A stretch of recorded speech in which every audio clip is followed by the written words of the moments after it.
I hope आप लोगों ने जो मैंने लास्ट वीडियो के अंदर आप लोगों को क्वेरी दिया था कि आप लोगों ने सोल्व कर लिया होगा कि हम लोग यहाँ से लिस्ट ऑफ द पीपल कैसे सेंड करें व्यू के अंदर और कैसे उनको शो करें।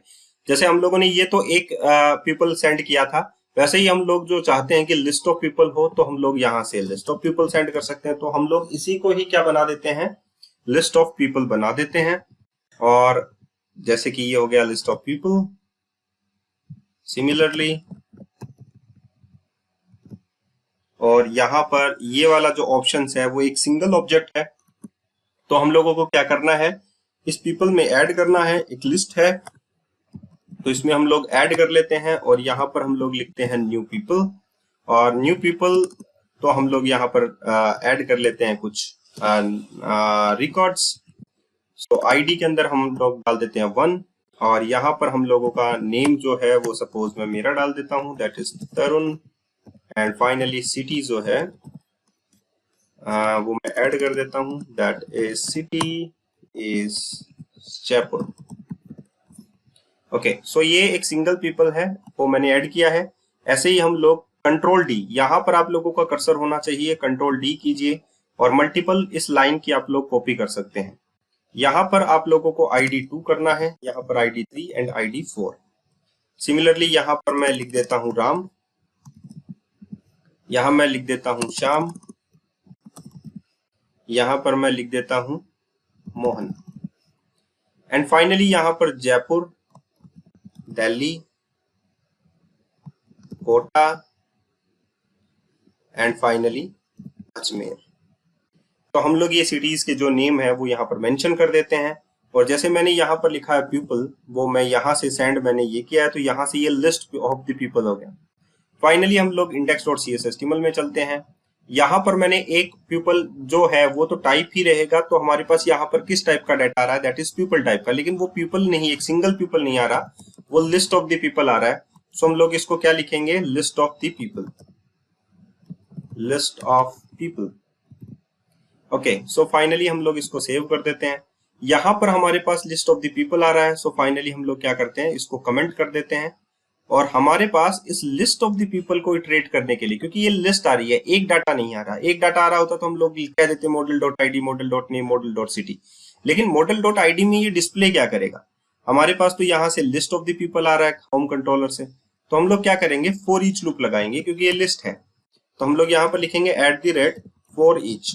और फॉर ईच जो है, जैसे मैंने प्रॉपर्टी का बताया था, ये भी एक कोड स्निपेट है। तो कोड स्निपेट को हैंडल करने के लिए हम लोग डबल टैप प्रेस करते हैं। यहाँ पर आ गया वेर आइटम। आइटम क्या होता है, यहाँ पर हमारे पास है पीपल। सो सिमिलरली हम लोग यहाँ पर लिखेंगे पीपल और यहाँ पर जो कलेक्शन है वो है हमारे पास मॉडल, दिस वन। ये मॉडल जो है लास्ट टाइम हम लोगों पे एक डेटा था, तो हम लोगों ने यहाँ पर डायरेक्टली मॉडल को इटरेट कर लिया था model.item, लेकिन इस बार मॉडल जो है वो एक टाइप ऑफ लिस्ट है, कलेक्शन है। तो 1 by 1 हम लोग पीपल को इटरेट करेंगे। हम लोगों के पास दोबारा से वही लिखना है, दैट इज H2 नहीं लिखेंगे। चलो नेम को हम लोग H2 में डाल देते हैं, जैसे कि हम लोगों ने लिखा @people डॉट नेम। नेम को मैं क्या थोड़ा लेटर कैप्स में कर डालता हूं यहाँ पर। उसके बाद में मैं लिख देता हूं S3, यहाँ पर हो जाएगा उसका ID एंड फाइनली यहाँ पर हो जाएगा H4 के अंदर उसका सिटी। सो @people.city। सो हम लोगों ने यहाँ पर इटरेट किया है इसको और हम लोग क्या कर लेते हैं, रन कर लेते हैं। तो हमारे पास ये लिस्ट जो है इस टाइप से हमारे पास इटरेट हो जाएगा। सो आप लोगों ने देखा कि हम लोगों ने कैसे मॉडल का इस्तेमाल किया, कंट्रोलर के अंदर उसको ऐड किया, उसमें रिकॉर्ड्स ऐड किए मॉडल के अंदर और फिर हम लोगों ने उसको व्यू पे रिप्रेजेंट किया। तो दैट इज MVC, ये होता है हमारे पास MVC। अब हम लोग बाकी अदर फाइल्स के बारे में जानते हैं और हम लोग देखते हैं कि हम लोग एक नया कंट्रोलर कैसे ऐड करें। उसके बाद में हम लोगों को CRUD ऑपरेशन भी करना है। सो फाइनली हमारे पास इस टाइप का डेटा आ जाता है जो कि देखने में बहुत ज्यादा बुरा लग रहा है। तो हम लोग क्यों ना इसको एक अलग मॉड्यूलर फॉर्मेट में बदलें, लेकिन उसके लिए हम लोगों को क्या करना पड़ेगा, उसके लिए हम लोगों को थोड़ा बहुत HTML आना चाहिए, ठीक है। तो बाई टाइम मैं आप लोगों को HTML भी सिखाऊंगा और सब कुछ बताऊंगा, लेकिन अभी ऐसे टाइप के डाटा को मैं रिप्रेजेंट नहीं करना चाहता। सो मैं इसे कमेंट बना देता हूं और यहां से क्या आ रहा है उसको रिप्रेजेंट करना है, ये कोई जरूरी नहीं है, ठीक है। अभी हम लोग इसको मैंने सेव कर दिया। अब हम लोग अदर फाइल्स पर चलते हैं और यहाँ पर आप लोगों को बताते हैं कि अदर फाइल्स का जो इंपॉर्टेंस है वो क्या है। यहाँ पर हम लोग बात करते हैं app settings dot JSON file की। App settings dot JSON file जो होती है वो आप लोगों की कॉन्फ़िगरेशन फाइल है। इसमें अगर आप लोग एक्सपेंड करके इसको देखेंगे तो आप लोग पाएंगे कि यहाँ पर एक डेवलपमेंट लिखा हुआ है, app settings dot development dot Jason. यहाँ पर ऐप सेटिंग्स जो है वो ग्लोबली है और यहाँ पर app settings dot Jason, app settings dot development dot Jason का मतलब है कि ये डेवलपमेंट फेज है। एक्चुअली में हमारे पास ये जो डेवलपमेंट यहाँ पर लिखा हुआ है ये एक एनवायरनमेंट है। इसको हम लोग क्या बोलते हैं, एनवायरनमेंट। ठीक है, तो एनवायरनमेंट जो होते हैं वो 3 टाइप्स के होते हैं हमारे पास, that is development environment, staging environment, और हमारे पास होता है that is last one is production environment.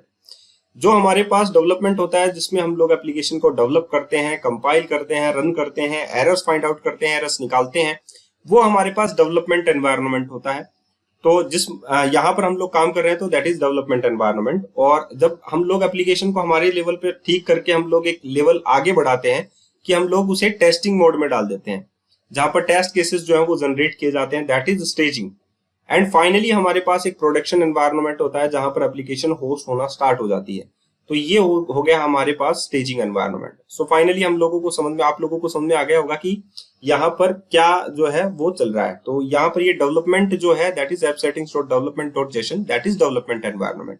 Okay, so हम लोग क्या करेंगे, यहाँ पर ये ग्लोबली यहाँ पर app settings dot JSON file है और इसी में हम लोग यहाँ पर कनेक्शन स्ट्रिंग भी लिख सकते हैं।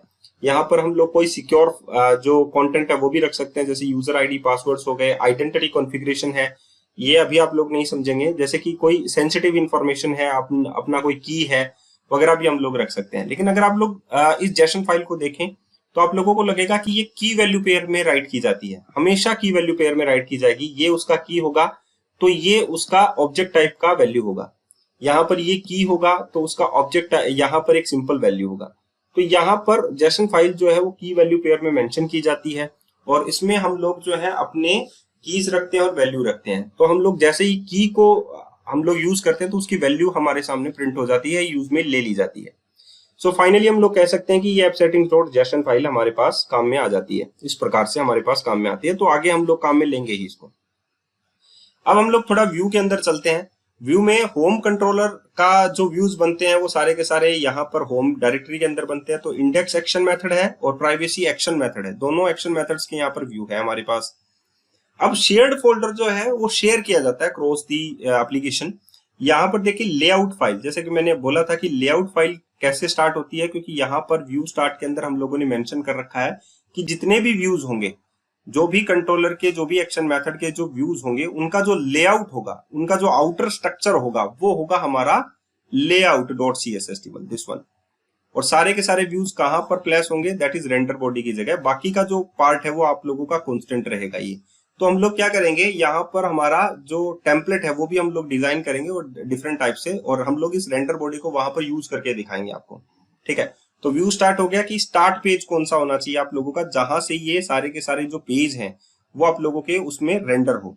ठीक है, अभी हमारे पास यहाँ पर है व्यू इंपोर्ट्स। व्यू इंपोर्ट्स जो होता है यहाँ पर क्या आ गया, यहाँ पर देखिए व्यू इंपोर्ट्स हम लोगों ने लिखा। तो जितने भी नेम स्पेसेस हैं जो व्यू के अंदर काम आने वाले हैं, जैसे कि इंडेक्स डॉट CSS में अभी तो पीपल जो है वो एक्चुअली में फाइंड आउट हो गया। क्यों?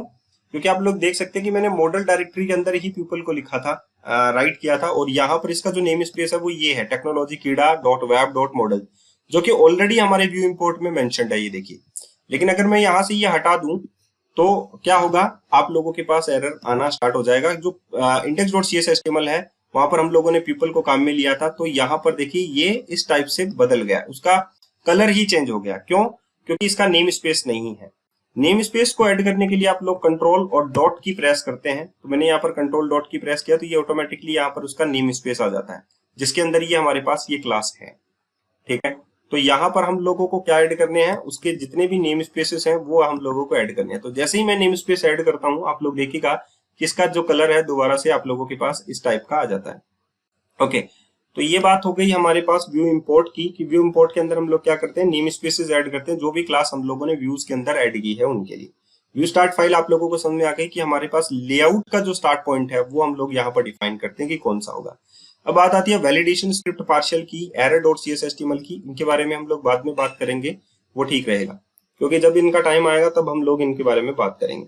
अभी हमारे पास www रूट के बारे में मैं आप लोगों को बता चुका हूं कि www रूट जो है वो एक्चुअली में क्या होता है, हमारे पास वेब होस्ट होता है, वेब रूट पाथ होता है, जहां पर हम लोग स्टैटिक फाइल्स रखते हैं, चाहे इमेज हो गया, कोई लाइब्रेरी हो गया, कोई PDF हो गया, कोई एक्सेल फाइल हो गया, वगैरह वगैरह। एंड द नेक्स्ट वन हमारे पास यहाँ पर आती है प्रॉपर्टीज। तो इसमें जो फर्स्ट फाइल है प्रॉपर्टीज में वो है लॉन्च सेटिंग्स डॉट जेसन। ये भी एक जेसन फाइल ही है जहां पर हमारे पास जो हम लोग होस्ट करते हैं अपनी एप्लीकेशन को, उसकी प्रोफाइल्स यहाँ पर मेंशन की गई है।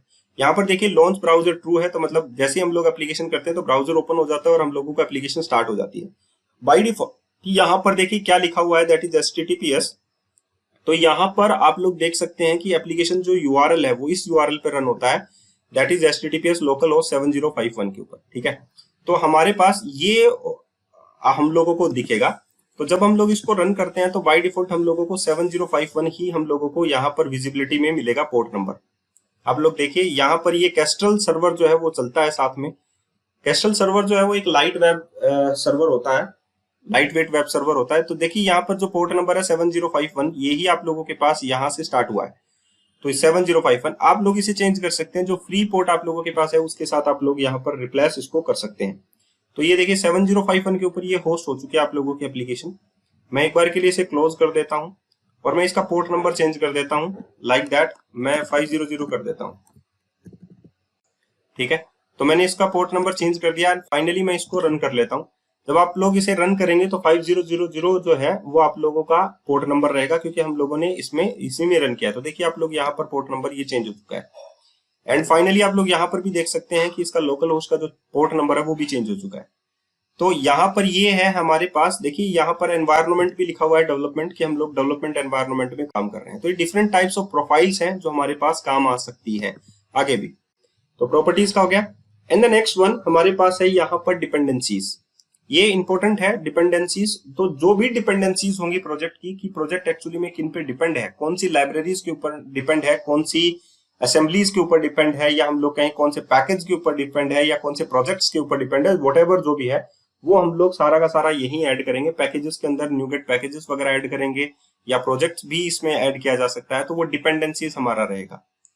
And the last one is connected services, जो हम लोगों को लेटेस्ट इंफॉर्मेशन देता है कि अभी फिलहाल नया क्या है। 8.0 में कुछ एक्स्ट्रा फीचर्स जो है वो यहाँ पर ऐड की गई है पब्लिश ऑप्शन के अंदर, कनेक्टेड सर्विसेज में ऑप्शन की गई है, और यहाँ पर ओवरव्यू में भी आप लोगों के पास कुछ ना कुछ एक्स्ट्रा है, ठीक है। तो वो 8.0 के अंदर जैसे ही आता है, रिलीज होता है, तो मैं आप लोगों को बता दूंगा, क्योंकि यहाँ पर आप लोगों के पास माइग्रेशन के कुछ ऑप्शंस हैं जो इनेबल्ड हो चुके हैं। HTTP का भी कुछ एक्स्ट्रा दिया गया है जो कि एक्स्ट्रा है, तो वो मैं उस टाइम में आप लोगों को बता दूंगा। तो ये था एक डायरेक्टरी स्ट्रक्चर।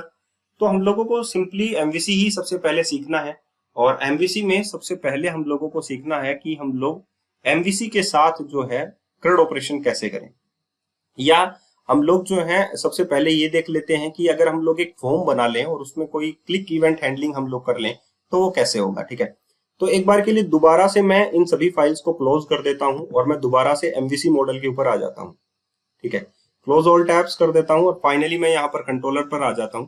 जैसा कि मैंने आप लोगों को कहा था कि फर्स्ट रिक्वेस्ट जो है वो कंट्रोलर के एक्शन मेथड पे ही आती है। तो मैं क्या करता हूं, यहाँ से एक नया कंट्रोलर बना लेता हूं और उसका नाम मैं रख देता हूं test controller, empty action method, और यहां पर मैं उसका नाम रख देता हूं टेस्ट कंट्रोलर। यहाँ पर देखिए कंट्रोलर का नाम लिखना कोई जरूरी नहीं है, वैसे तो कंट्रोलर होना है जरूरी नहीं है, हम लोग सिर्फ क्लास का नाम यहाँ पर लिख रहे हैं, तो दैट इज टेस्ट कंट्रोलर। अब मैंने आप लोगों को ये बता दी कि सबसे पहली रिक्वेस्ट जो होती है वो आप लोगों के कंट्रोलर के एक्शन मेथड पे आती है। तो मान लीजिए टेस्ट कंट्रोलर है और उसका एक्शन मेथड इंडेक्स है, उस पर सबसे पहले रिक्वेस्ट आएगी और हम लोग चाहते हैं कि यहाँ से कोई भी डेटा जो है वो वहां पर जाए, और या मैं चाहता हूं कि कोई बटन या टेक्स्ट बॉक्स मुझे वहां पर विजिबल हो, ठीक है। और मैं जैसे ही बटन पर क्लिक करूं तो यहां से इंक्रीमेंट हो जाना चाहिए। तो मान लीजिए मैं इसका नाम लिख देता हूं शो बटन।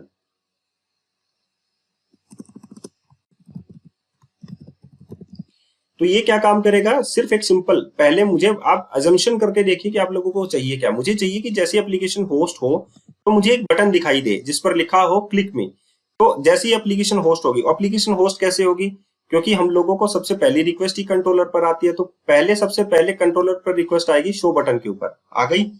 तो हमारे पास ये शो बटन जो है वो व्यू में क्या दिखाना चाहता है, व्यू में हम लोगों का एक बटन दिखाएगा।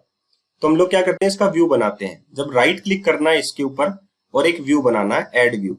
ठीक है, व्यू कैसे बनता है समझ में आ गया। किसी भी एक्शन मेथड के ऊपर आप लोगों को राइट क्लिक करना है और ऐड करना है एक व्यू। इसमें आप लोगों को हमेशा रेजर व्यू ही ऐड करना है, क्योंकि वो क्या करेगा, इसी एक्शन मेथड के नेम को ही पिक करेगा। ये देखिए शो बटन है तो शो बटन दिखाएगा। अभी हम लोग एम्प्टी विदाउट मॉडल कर रहे हैं, बाद में हम लोग मॉडल को यूज करेंगे। तो मैं क्या चाहता हूं, जब मेरा टेस्ट कंट्रोलर मैं ये लिखूं टेस्ट स्लैश शो बटन, तो मुझे एक बटन दिखाई दे।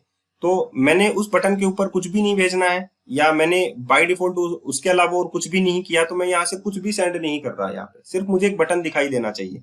ठीक है, तो मुझे यहाँ पर एक बटन दिखाई देना चाहिए। तो सिंपली मैंने यहाँ पर लिखा ए, और मैंने इसका क्लास लगाया क्लास बीटीएन प्राइमरी। ये एक बूटस्ट्रैप क्लास है। बूटस्ट्रैप का मतलब जानते हैं आप लोग, स्टाइलिंग के लिए यूज किया जाता है। और ये एक एंकर टैग है, HTML का एंकर टैग, जो लिंकिंग के लिए काम आता है। ये एक्चुअली में है एक लिंक ही टैग, ठीक है, लेकिन इसको जो डिजाइन दिया गया है वो बटन का दे दिया गया। अब मैं यहाँ पर लिख देता हूँ क्लिक मी। ठीक है, तो मैंने यहाँ पर सिंपल यहाँ पर लिखा है क्लिक मी। तो मुझे क्या दिखेगा, सबसे पहले जब मैं टेस्ट कंट्रोलर ये URL पाथ लिखूंगा, जैसे कि यहाँ पर हो गया आप लोगों का बेस पाथ, जिसमें आता है आप लोगों के पास local host base path. Base path में क्या आता है आपके पास, local host colon port number, जैसे कि 5001 था। ठीक है, उसके बाद में आप लोगों के पास कंट्रोलर का नेम आता है। ठीक है, क्योंकि यहाँ पर program.cs के अंदर बाय डिफॉल्ट ये लिखा गया है कंट्रोलर नेम फिर एक्शन मेथड नेम। तो यहाँ पर टेस्ट कंट्रोलर के अंदर क्या आएगा, आपका controller name that is test. ठीक है, उसके बाद में action method name that is show button. ठीक है, तो ये बाय डिफॉल्ट जब मैं स्टार्ट करूं तब आना चाहिए। तो यहाँ पर मैं program.cs में चेंज कर दूं, कंट्रोलर नेम क्या हो गया मेरे पास, टेस्ट। ठीक है, एक्शन में मेरे मेथड मेरे पास क्या हो गया, शो बटन। Got it. तो मैंने यहां पर लिखा test and show button. So finally home controller के ऊपर आ गया, सॉरी टेस्ट कंट्रोलर के ऊपर आ गया टेस्ट और शो बटन। तो हमारे पास ये जो है रेंडर करेगा व्यू को, और व्यू के ऊपर क्या किया गया, मैंने यहाँ पर एक बटन दिखाया गया दैट इज क्लिक मी। तो मैं इसे सेव कर देता हूँ और यहाँ पर मैं शो करता हूँ।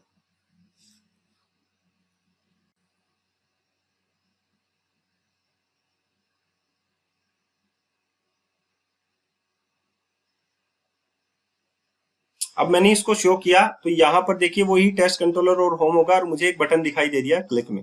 ठीक है, अब जब मैं इस क्लिक पे क्लिक करूं तो दोबारा से मेरे पास यही जो फॉर्म है वो दोबारा से रिपीट होकर आना चाहिए। ठीक है, तो मैं चाहता हूं कि जैसे मैंने यहाँ पर क्लिक मी किया और मैं इसे क्लिक करूं। क्लिक करने का मतलब क्या निकालते हो, क्लिक करने का मतलब है कि मैं इस एक्शन मेथड को कॉल करूं।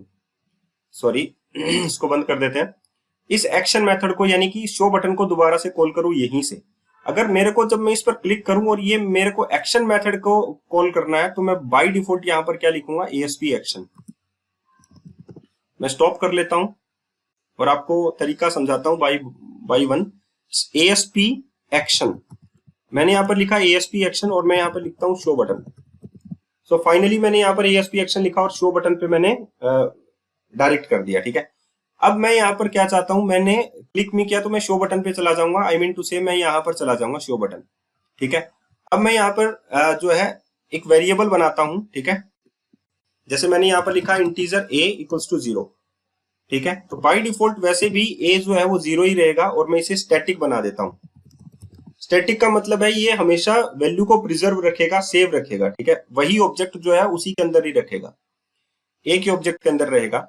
अभी मैं शो बटन पे आ गया मैंने, और मैं जब इस बटन को क्लिक करूंगा तो मैं यहीं पे आ जाऊंगा, और मैं यहाँ पर चेक करूंगा इस ए की जो वैल्यू है वो मैं यहाँ पर रिटर्न करवाना चाहता हूँ। ठीक है, तो मैंने ++a कर दिया, राइट। ++a करने के बाद में मैं इस a की जो वैल्यू है वो यहाँ से सेंड कर देता हूँ। ठीक है, तो मैंने एक इंटीजर वैल्यू यहाँ से सेंड कर दी। सो फाइनली मैं यहाँ पर ये बोल सकता हूँ कि मैं यहाँ पर शो बटन डॉट HTML पे दोबारा से इस वैल्यू को भेज रहा हूँ। तो मैं यहाँ पर लिखूंगा मॉडल, जैसा मैंने पहले बोला आपको कि सबसे पहले जब मैं ये रन करूंगा शो बटन तो ++a होगा, दैट इज a इज 0, तो ये हो गया 1। तो यहां से आ गया a 1 चला गया फर्स्ट टाइम, पहले टाइम ही, है ना। और यहाँ पर मॉडल जो है वो मेरे पास क्या आ जाएगा, यहाँ से मैं क्या भेज रहा हूँ, इंटीजर टाइप। अब सोच सकते हैं ना कि ए की जो वैल्यू है वो मैं इंटीजर टाइप मैंने यहाँ पर ली है और ए ही मैं यहाँ पर भेज रहा हूँ। तो फर्स्ट टाइम ही मुझे यहाँ पर बटन भी दिखाई देगा और साथ में मुझे ये जो मॉडल की जो वैल्यू है दैट इज स्पैन टैग पे ले लेता हूं मैं, या h2 टैग पे ले लेता हूं, और मैं यहाँ पर ले लेता हूं @model। ए की वैल्यू है तो सिर्फ मॉडल ही लिखूंगा, तो यहाँ पर मॉडल की वैल्यू जो है मुझे 1 दिखाई देगी, राइट। तो आप लोग देख सकते हैं कि a इज 1, तो मैं जब स्टार्ट करूंगा इसको तो a क्या होगा 0 और 1 से इंक्रीमेंट हो जाएगा, तो 1 मुझे जो है वो यहाँ पर दिखाई देगा फर्स्ट टाइम, लेकिन एक बटन भी मुझे दिखाई देगा, ठीक है। अब मैं बटन पे जब क्लिक करूंगा तो यहाँ पर 1 भी दिखाई दिया है मुझे। अब मैं जब बटन पे ही क्लिक करूंगा, देखिए यहाँ पर मैं जब बटन पे क्लिक कर रहा हूं तो ये ASP एक्शन यानी शो बटन इसी को कॉल कर लेगा, दोबारा इसी को कॉल कर लेगा, तो A++ हो जाएगा और वापस दोबारा से व्यू पर ही भेज देगा। व्यू पर भेज देगा तो A की वैल्यू कितनी हो जाएगी आप लोग गैस कर सकते हैं। यहाँ पर जैसे ही मैं क्लिक करूंगा तो यहाँ पर आप गैस कर सकते हैं कि उसने अपने ही व्यू को भेज दिया 2। मैं दोबारा से क्लिक करूंगा तो आप लोग सोच सकते हैं कि इसकी वैल्यू क्या होगी। सो इस तरीके से आप लोग देख सकते हैं, और पूरा सर्वर से रिक्वेस्ट आ रही है, ये देखिए रिफ्रेश हो रहा है ना, इसका मतलब है कंट्रोलर पर जा रही है, उसके बाद में वहां से आ रही है, देख सकते हैं। सो फाइनली आप लोगों ने ये चीज भी नोटिस की होगी कि हम लोगों को क्या चीजें कैसे डिजाइन करनी होती है। पहले एजम्पशन कीजिए कि मुझे ये चीज दिखानी है, उसके बेसिस पे आप डिजाइन कीजिए, फिर आप लोग स्टेप बाय स्टेप उस चीज को फॉलो कीजिए, ठीक है। मुझे पहले बटन दिखाना था, सिंपली मैंने खाली व्यू भेजा। उसके बाद में मैं ये चाहता हूं कि जब मैं क्लिक करूं तो वो अपने एक्शन मेथड इसी को कॉल करेगा और तभी इसी से ही आएगा अपने पास, राइट। तो मैं ऐसा भी कर सकता हूं। अब मैं चाहता हूं कि भाई ये इसी मेथड से आए, ठीक है, कि यहां से तो ये नहीं आए और ये दूसरे मेथड से आए। जैसे मैंने इसको 0 कर दिया और यहां पर मैं, तो अब मेरे पास सबसे पहले क्या रन होगा, मैं इसको सेव कर देता हूं। मैंने इसको सेव किया और फाइनली मैंने इसको आउटपुट देखा, तो यहां पर क्या आएगा, एक बार रिफ्रेश हो जाती है हॉट रीलोड फीचर से 0। क्यों? क्योंकि मॉडल आइटम जो है वो फिलहाल के लिए 0 है, इंटीजर की डिफॉल्ट वैल्यू 0 होती है, तो मॉडल आइटम 0 हो जाएगा। अब मैं क्या चाहता हूं, मैं दूसरा एक एक्शन मेथड यहां पर बनाता हूं, पब्लिक आई एक्शन रिजल्ट, और सेकंड मेथड ये बना लेता हूं, ठीक है। मैंने शो बटन किया, या मैं यहां पर लिख देता हूं क्लिक एक्शन, ठीक है, ओके। सो मैं यहां पर रिटर्न कर देता हूं रिटर्न और व्यू। व्यू कौन सा व्यू, दैट इज यहां पर आप लोगों का शो बटन वाला, और उस पर क्या जाना चाहिए, ए की वैल्यू जानी चाहिए। अब मैं ए यहां से इंक्रीमेंट कर रहा हूं, तो यहां ये तो बाय डिफॉल्ट कॉल नहीं होगा, पहले ही सबसे पहले ये कॉल कब होगा, जब मैं बटन पे क्लिक करूंगा। तो मैंने जैसे ही बटन पे क्लिक किया, क्लिक में, तो यहां पर क्या हो गया, शो एक्शन, क्या नाम था इसका, क्लिक एक्शन, ये कॉल हो, तो यहां से क्या कॉल हो जाएगा भाई, क्लिक एक्शन। तो क्लिक एक्शन को कॉल किया इसने बटन पे क्लिक करने के बाद में, क्लिक एक्शन A++ हो गई, वैल्यू यहां पर गई ए के ऊपर, और यहां से इंटीजर ही जाएगा। सो show button view, show button पे जाएगा और इंटीजर ए को लेकर जाएगा, ठीक है, A is an integer. So finally आप लोग देख सकते हैं यहां पर वैल्यू गई, रिफ्रेश हुई। अब मैं क्लिक करूंगा तो वो वहां पर क्या जाएगी, ये देखिए 14, 15, 16, 17, 18। अब आप लोग सोच रहे होंगे कि ये वैल्यू कहां से आई, ये पुराने वाले ऑब्जेक्ट को ही पिक करती है हमेशा, वो मेमोरी के अंदर है। तो यही चीज मुझे आप लोगों को भी सिखानी है कि कैसे कैसे चीजें जो है बदल जाती हैं, देखिए। और वही एक ही ऑब्जेक्ट के अंदर जो डेटा होता है वही जो है आगे भी कैरी करता है, तो दैट इज सिंगलटन। ये सिंगलटन होता है, और सिंगलटन क्या काम करता है, जैसा मैंने बोला था कि DI में आप लोगों को समझाऊंगा, डिपेंडेंसी इंजेक्शन वो जरूर सिखाऊंगा, लेकिन उसके लिए थोड़ा सा टाइम आप लोगों और निकालिए, अभी आप लोग प्रिपेयर नहीं है। तो ये था आप लोगों के लिए MVC का एक स्ट्रक्चर, जैसे आप लोगों को कैसे कोई भी डाटा जो है वो डिजाइन करना है, तो उसके लिए जो प्रिपरेशन है माइंड के अंदर वो कैसे करनी है, ठीक है। अभी हम लोग एक CRUD ऑपरेशन करेंगे इसके बाद में, और CRUD ऑपरेशन करने के लिए हम लोग क्या करेंगे, एक मॉडल बनाएंगे, ठीक है, और इसके अंदर ही हम लोग जो है एंटिटी फ्रेमवर्क को भी सीखेंगे। तो इसके बाद में हम लोगों को एक मॉडल के ऊपर CRUD ऑपरेशन परफॉर्म करना है। CRUD ऑपरेशन का मतलब उससे हम लोगों को डाटाबेस कनेक्टिविटी करना पड़ेगा, लेकिन डाटाबेस की जो कनेक्टिविटी है हम लोग एंटिटी फ्रेमवर्क कोर के थ्रू करेंगे, और डाटा को एक्सेस करने का काम भी हम लोग एंटिटी फ्रेमवर्क कोर के थ्रू करेंगे। तो बेसिकली आप लोग ये तो जानना चाहेंगे कि एंटिटी फ्रेमवर्क होता क्या है, एंटिटी फ्रेमवर्क कोर होता क्या है।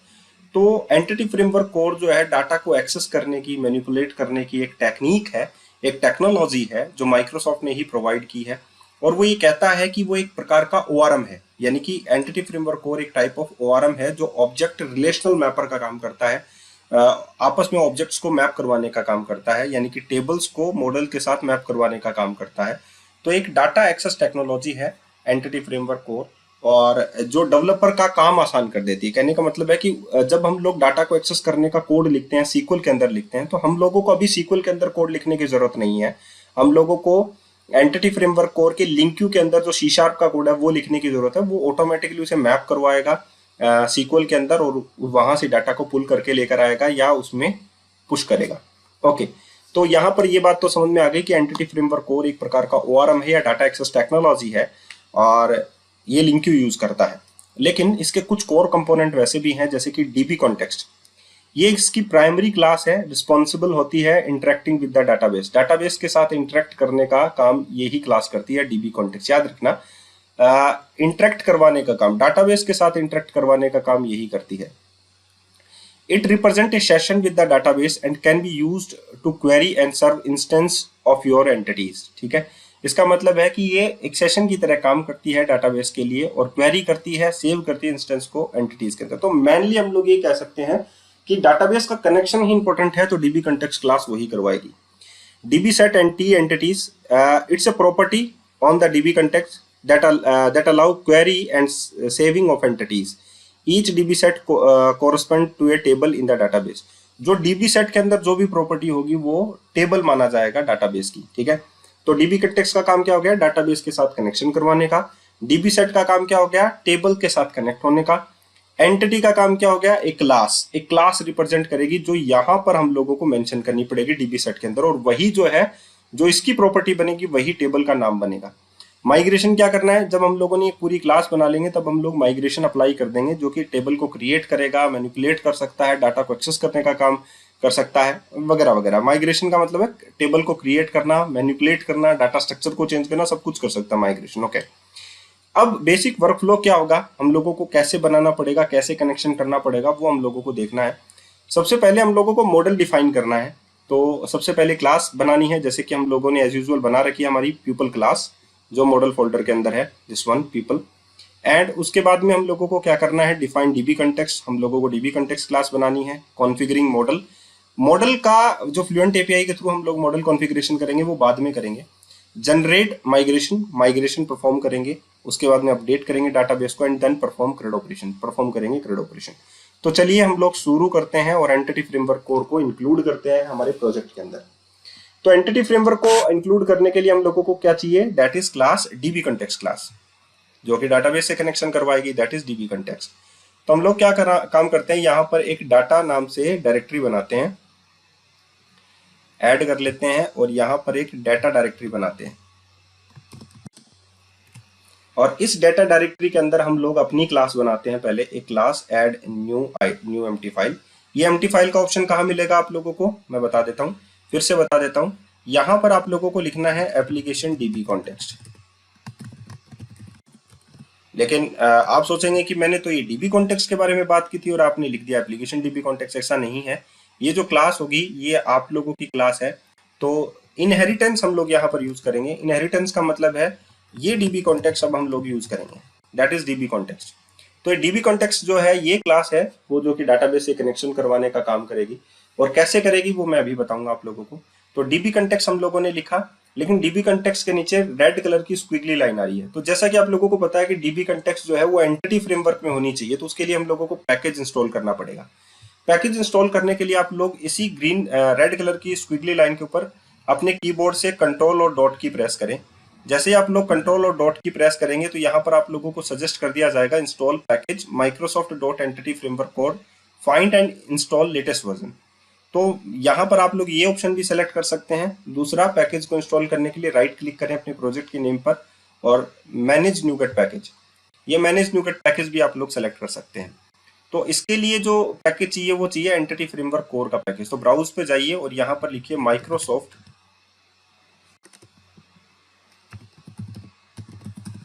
Dot entity framework core. ठीक है, तो एक बात मैं आप लोगों को बता देता हूं वैसे तो अगर आप लोगों को इंस्टॉल करना है तो आप लोग SQL सर्वर का इंस्टॉल कर लीजिए पैकेज, ठीक है। SQL सर्वर का मैं क्यों बता रहा हूँ, क्योंकि इस SQL सर्वर की जरूरत आप लोगों को बाद में भी पड़ेगी, तो इसीलिए आप लोग क्या कर लें, SQL सर्वर का पैकेज ही इंस्टॉल कर लीजिए। SQL सर्वर में आप लोगों को एंटिटी फ्रेमवर्क कोर भी मिल जाता है और SQL सर्वर भी मिल जाता है, ठीक है। तो हम लोग तो वैसे भी SQL सर्वर के साथ ही कनेक्ट होने वाले हैं, तो ये जो एक सिंगल पैकेज है ये दो पैकेज का काम कर देता है, एक तो एंटिटी फ्रेमवर्क कोर का भी काम कर देता है और एक SQL सर्वर का भी काम कर देता है। तो बेसिकली हम लोग इस पैकेज को ही इंस्टॉल कर लेते हैं। तो हम लोगों ने इस पैकेज को इंस्टॉल किया है SQL सर्वर, ठीक है। हम लोगों ने एंटिटी फ्रेमवर्क कोर को अलग से जो है जगह नहीं दी है, हम लोगों ने क्या इंस्टॉल किया है, दैट इज SQL सर्वर। और आप लोग देखेंगे कि SQL सर्वर में भी जो है एंटिटी फ्रेमवर्क कोर जो है वो बाय डिफॉल्ट आ जाता है, ठीक है। तो अभी हम लोग दोबारा से एप्लीकेशन डीबी कॉन्टेक्स्ट पे चलते हैं और हम लोग जो है इनको हटा देते हैं। अब हम लोग इस पर दोबारा से कंट्रोल डॉट करते हैं। जब हम लोग कंट्रोल डॉट करेंगे तो देखिए आ चुका है ना माइक्रोसॉफ्ट एंटिटी फ्रेमवर्क कोर, और ये नेम स्पेस आप लोगों के यहाँ पर ऐड हो जाएगा, ठीक है। अभी आप लोगों ने यहाँ पर ये नेम स्पेस ऐड कर दिया। अभी आप लोगों को क्या करना है, दैट इज फाइनल, हम लोगों को यहाँ पर कंस्ट्रक्टर बनाना है। तो मैंने एक कंस्ट्रक्टर बनाया अभी, ठीक है, सिंपल कंस्ट्रक्टर बनाया। अभी मेरे को क्या करना है, मुझे डाटाबेस से कनेक्शन क्रिएट करना है और वो भी SQL सर्वर के साथ, इस SQL सर्वर के साथ। तो मैं यहाँ पर जो SQL सर्वर मैनेजमेंट स्टूडियो है वो रन करता हूँ। बाय डिफॉल्ट आप लोगों के विजुअल स्टूडियो के साथ भी SQL सर्वर आता है, अगर नहीं आता है तो आप लोगों को सेपरेटली SQL सर्वर जो है वो इंस्टॉल करना ही पड़ेगा, वो मस्ट है। तो यहाँ पर आप लोगों के पास Microsoft SQL server management studio आ जाता है। आप लोग देख सकते हैं कि यहाँ पर जो सर्वर का नेम है वो क्या है, that is local dB MS SQL local dB, और ऑथेंटिकेशन जो है वो बाय डिफॉल्ट विंडोज ऑथेंटिकेशन यहाँ पर मेंशन्ड है, ठीक है। तो मैं इसके साथ इसको कनेक्ट कर देता हूँ। सर्वर का नाम याद रखिएगा, local dB MS SQL local dB. अब मैं इसको कनेक्ट कर लेता हूँ। जब आप लोग इसको कनेक्ट कर लीजिए तो इसका मतलब है कि ऑब्जेक्ट एक्सप्लोर में आप लोगों का कनेक्शन जो है, कनेक्शन ओपन हो जाएगा। ये देखिए ऑब्जेक्ट एक्सप्लोर और कनेक्शन रेडी, ओके। ये डाटाबेसेस आप लोगों के यहाँ पर ओपन हो जाएंगे। अभी हम लोग दोबारा से विजुअल स्टूडियो में चलते हैं और यहाँ पर ऐप सेटिंग्स डॉट जेसन, इस फाइल को हम लोग यहाँ पर ओपन करते हैं। तो जैसा कि मैंने आप लोगों को कहा था कि हम लोग जो सेंसिटिव इंफॉर्मेशन है वो यहीं पर रखेंगे। तो अभी हम लोग जो है अपनी कनेक्शन स्ट्रिंग यहाँ पर बनाना चाहते हैं जो डाटाबेस के साथ मुझे कनेक्ट करेगी। डाटाबेस का मतलब है ये तो सर्वर हो गया, दैट इज सर्वर इंजन, और हमारे पास डिफरेंट डाटाबेस हो सकते हैं। तो हम लोगों को पहले सर्वर का नाम देना पड़ेगा, उसके बाद में हम लोग डाटाबेस का नाम देंगे यहाँ पर, ठीक है। तो हम लोग यहाँ पर कनेक्शन स्ट्रिंग बनाएंगे, ये सर्वर का नेम रहेगा उसमें। तो मैं यहाँ पर लिखता हूँ डबल कोटेशन और कनेक्शन स्ट्रिंग। तो कनेक्शन स्ट्रिंग जो है वो एक टाइप ऑफ ऑब्जेक्ट है, यहाँ पर देख सकते हैं आप लोग, और उसमें डिफरेंट टाइप्स के पैरामीटर जो है वो आप लोगों के पास आते हैं। इसमें हम लोगों को सबसे पहले कनेक्शन स्ट्रिंग का नाम लिखना होता है, तो मैं यहाँ पर लिख देता हूँ डिफॉल्ट कनेक्शन। उसके बाद में कनेक्शन स्ट्रिंग के पैरामीटर दैट इज सर्वर, और सर्वर नेम जो है वो आप लोगों का बाय डिफॉल्ट क्या देखा था अभी आप लोगों ने, that is local dB MS SQL local dB. ये आप लोगों के सर्वर का नेम आ गया। सेमीकोलन से सेपरेट करें दूसरी फील्ड को। उसके बाद में आप लोगों को लिखना है डाटाबेस, और डाटाबेस कौन सा आप लोगों का, दैट इज हम लोग अपना प्रोजेक्ट लेकर चलते हैं तो हम लोग लिख लेते हैं टेक्नोलॉजी कीड़ा, ठीक है, टेक्नोलॉजी कीड़ा। और इसका जो नाम है वो हम लोग लिख लेते हैं टेक्नोलॉजी कीड़ा, दैट इज क्योंकि टेक्नोलॉजी कीड़ा के नाम से मेरे पास डाटाबेसेस हैं, तो हम लोग टेक्नोलॉजी कीड़ा तो नहीं रख सकते, तो हम लोग दूसरा रख लेते हैं that is membership,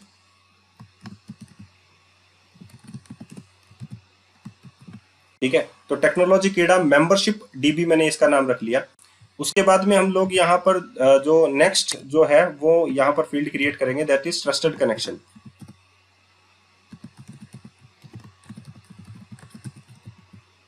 trusted connection का मतलब क्या होता है, अगर कोई प्रॉपर्टी में एरर भी आ जाता है तो मैं रिजोल्व करूंगा।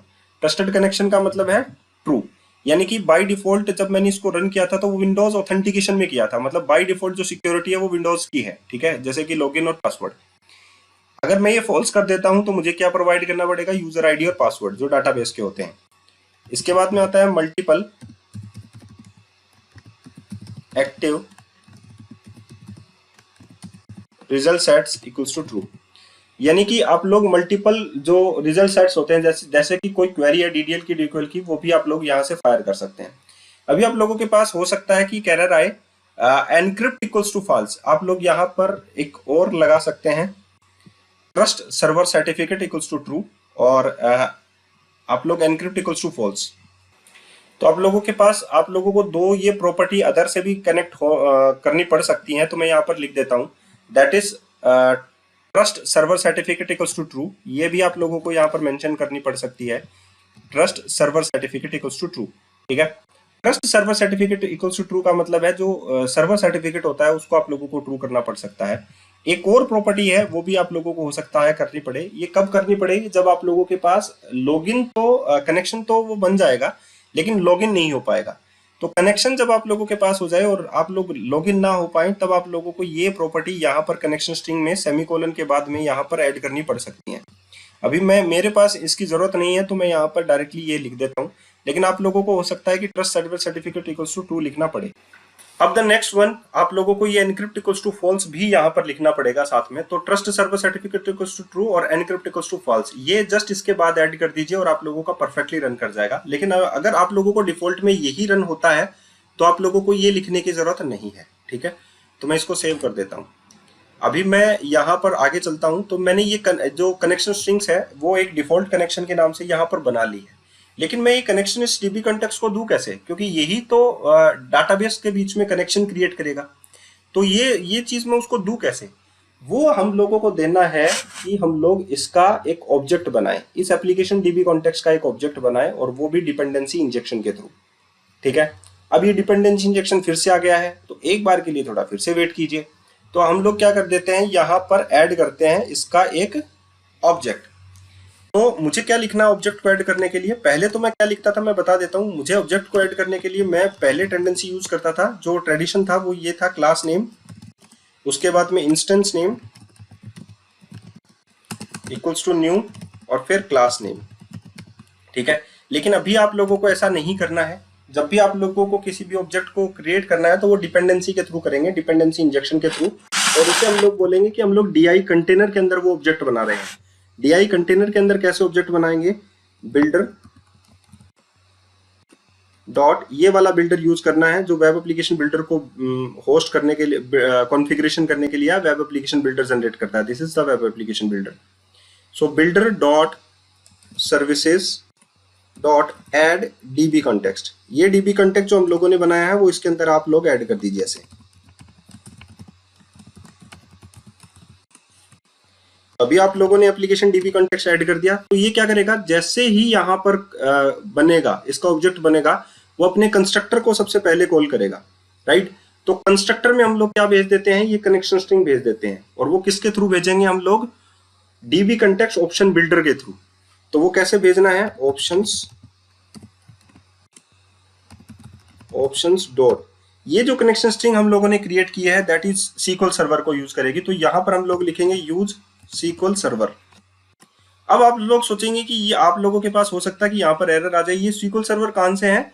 मैंने अभी पैकेज ऐड किया था डीबी कॉन्टेक्स्ट के लिए, SQL सर्वर वाला, ये वाला पैकेज, वो इसी में आ जाता है। ठीक है, तो अभी हम लोग चलते हैं हमारे program.cs के ऊपर, और हम लोगों ने लिखा option dot use SQL server, और उसके बाद में हम लोगों ने यहाँ पे लिखा कॉन्फ़िगरेशन बिल्डर डॉट कॉन्फ़िगरेशन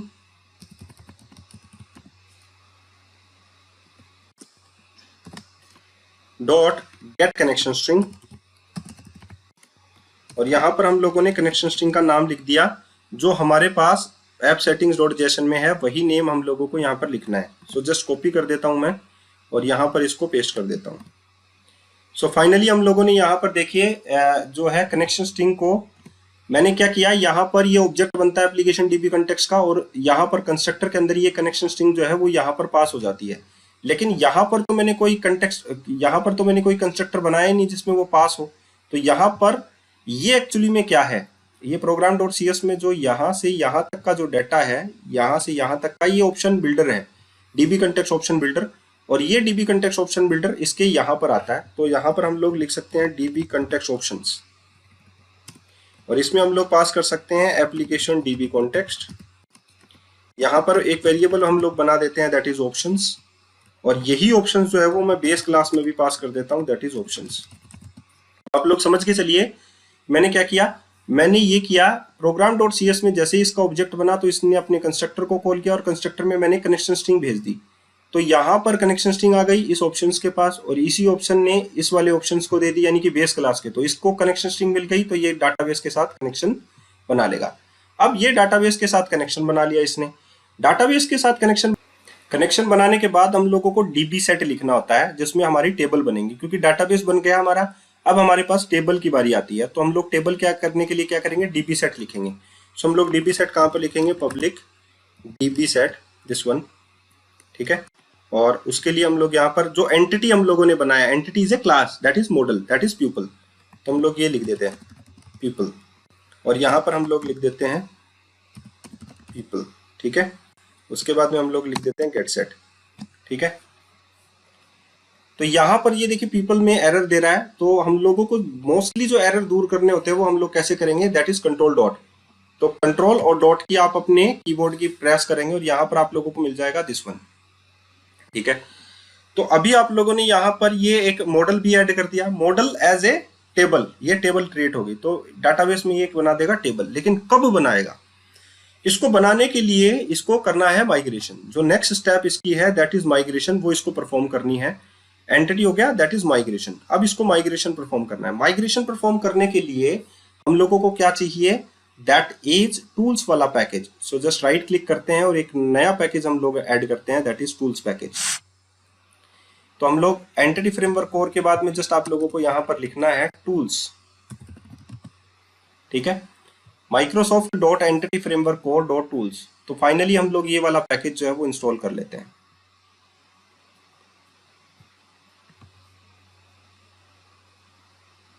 तो हम लोगों ने ये पैकेज इंस्टॉल कर लिया। अब हम लोग चलते हैं टूल्स पे, ठीक है, ताकि हम लोग माइग्रेशन लगा सकें। क्यों, क्योंकि एक्चुअली में माइग्रेशन इसी पैकेज के अंदर है। ये आप लोग देख सकते हैं यहाँ पर लिखे हुए हैं सारे के सारे माइग्रेशन के command, add migration, bundle migration, drop migration वगैरह वगैरह।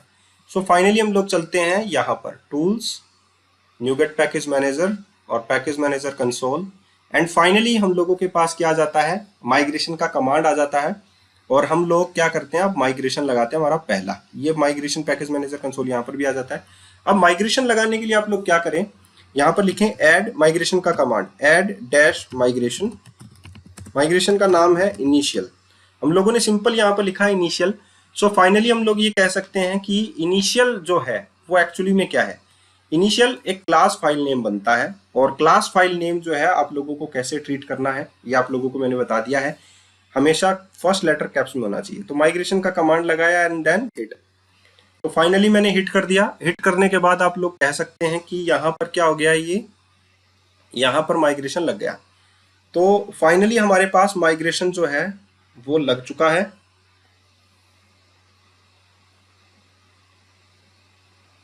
Okay, so undo this action, ये माइग्रेशन का कमांड पहला लगा कि इसने माइग्रेशन लगाया, और जैसे ही माइग्रेशन लगाता है तो यहाँ पर ये दो नए क्लास बनाता है, दैट इज इनिशियल। और इनिशियल के अंदर ये जो टेबल इसने बनाई है दैट इज पीपल नाम से, उसका कॉन्फ़िगरेशन करता है। तो इसमें दो मेथड होते हैं इस माइग्रेशन टेबल के अंदर, इस माइग्रेशन क्लास के अंदर, that is up and down. Up method का मतलब एक स्टेप आगे और डाउन मेथड का मतलब एक स्टेप पीछे। जब हम लोग रिमूव माइग्रेशन लगाएंगे तब यहाँ पर जो स्कीमा बनेगी, कॉन्फ़िगरेशन बनेगा वो यहाँ पर बनेगा। लेकिन जब हम लोग ऐड करेंगे माइग्रेशन को तो यहाँ पर स्कीमा बनेगा।